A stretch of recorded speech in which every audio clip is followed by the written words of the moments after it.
আসসালামু আলাইকুম প্রিয় শিক্ষার্থী বন্ধুরা, আজকে আমরা হাজির হয়েছি তোমাদের জন্য একটি গুরুত্বপূর্ণ বিষয় নিয়ে।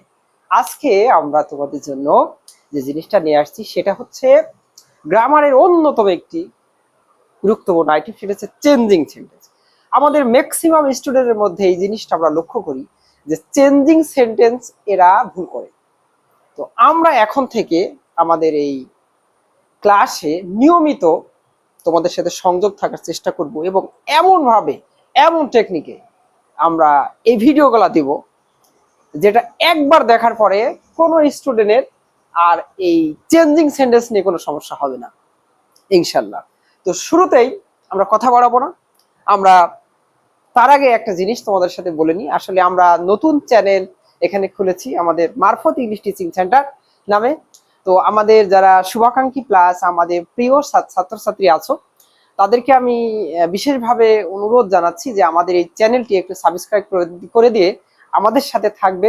নিয়মিত এই চ্যানেল থেকে আমরা ভিডিও আপলোড করব। তো আর বেশি দেরি করছি না, আমরা সবাই আসি এখানে। আমরা যে জিনিসটা নিয়ে এখানে হাজির হয়েছি সেটা হচ্ছে অ্যাফার্মেটিভ টু নেগেটিভ। তো অ্যাফার্মেটিভ টু নেগেটিভ এখন আমাদের বিশেষ করে এসএসসি 2026 এবং 2027 ব্যাচের জন্য এটা খুব গুরুত্বপূর্ণ, কারণ এটাকে এখন বেশি সিলেবাসে দেওয়া হয়েছে, অনেক জিনিস আইটেম বাদ দেওয়া হয়েছে। তো সেজন্য এটি অন্যতম গুরুত্বপূর্ণ বিষয়। তো আমরা শুরুতে যে জিনিসটা নিয়ে আসছি সেটা হচ্ছে অনলি বা অ্যালোন যুক্ত সেন্টেন্সকে আমরা কিভাবে নেগেটিভ করতে পারি। তো শুরুতে দেখো একটা জিনিস বলি যে ব্যক্তি যদি থাকে, ব্যক্তির পরিবর্তে নেগেটিভ করার ক্ষেত্রে নান বাট হয়। ব্যক্তি বলতে কি বোঝায়? ব্যক্তি বলতে তাকে বোঝায় মানুষ, শুধুমাত্র মানুষকেই ব্যক্তি বোঝানো হয়। ইংরেজি শেখার ক্ষেত্রে মনে রাখতে হবে যে মানুষ বাদে যা আছে সব বস্তু, ঠিক আছে না? মানুষকেই শুধুমাত্র ব্যক্তি বলা হয়, আর ওই ব্যক্তি যদি থাকে তাহলে আমরা দিব হচ্ছে নান বাট, ঠিক আছে? আর যদি বস্তুর ক্ষেত্র হয়, মানে মানুষ বাদে যা আছে সব বস্তু, একেবারে চোখ মিলিয়েছে, হ্যাঁ, বস্তুর ক্ষেত্রে নাথিং বাট। এরপরে ব্যক্তি গেল, বস্তু গেল, থাকে কি সংখ্যা বা বয়স। এই সংখ্যা বা বয়সের ক্ষেত্রে নট মোর দেন।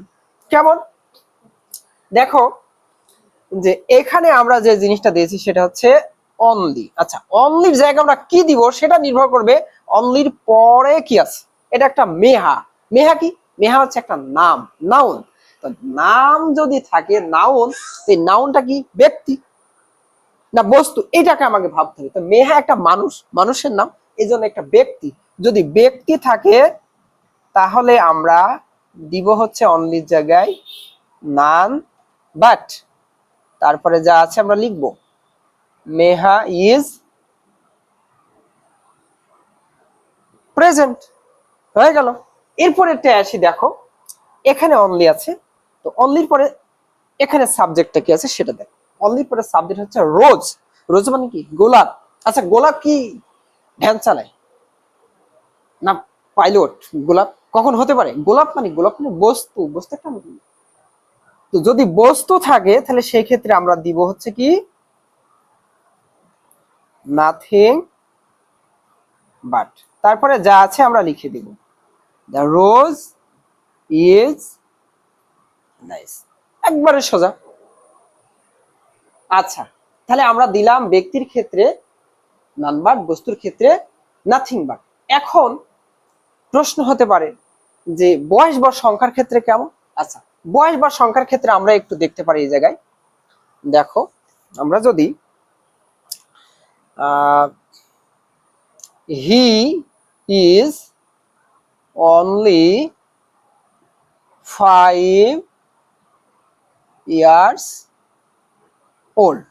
আচ্ছা, এই সেন্টেন্সটা যদি আমরা নেগেটিভ করি, দেখো শুরুতে যা আছে আমরা দিব, যেখানে অনলি আছে সেই জায়গাটা পরিবর্তন করবো। আচ্ছা, এই অনলির পরে কি আছে? 5। 5 একটা সংখ্যা। আচ্ছা, এই যে সংখ্যা প্রকাশ করছে বা বয়স প্রকাশ করছে, এই বয়স আছে বলে আমরা এই জায়গাটা দিব হচ্ছে নট মোর দেন, তারপরে যা আছে আমরা বসাই দেব ইয়ার্স অল। বাস, কমপ্লিট।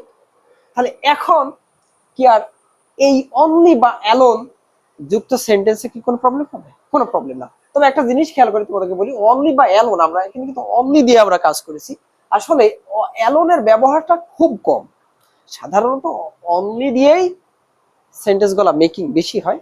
তো আমরা এটা দিয়ে বেশি শিখবো। তবে একটা জিনিস মনে রাখবা, অ্যালোনও একই জিনিস, অ্যালোন থাকলেও আমরা সেই জায়গাটাই নান বাট, নাথিং বাট অথবা নট। যেমন আল্লাহ অ্যালোন হেল্প আস, আমরা এই সেন্টেন্সকে যদি এরকম করি তাহলে আমরা লিখবো যে none but Allah can help us. তো আমার মনে হয় যে এই অ্যাফার্মেটিভ টু নেগেটিভের এই নিয়ম যদি তোমাদের পরীক্ষায় আসে, তোমাদের আর কোনো ভুল হবে না। তো ধন্যবাদ সকলকে আমাদের সাথে থাকার জন্য। আসসালামু আলাইকুম।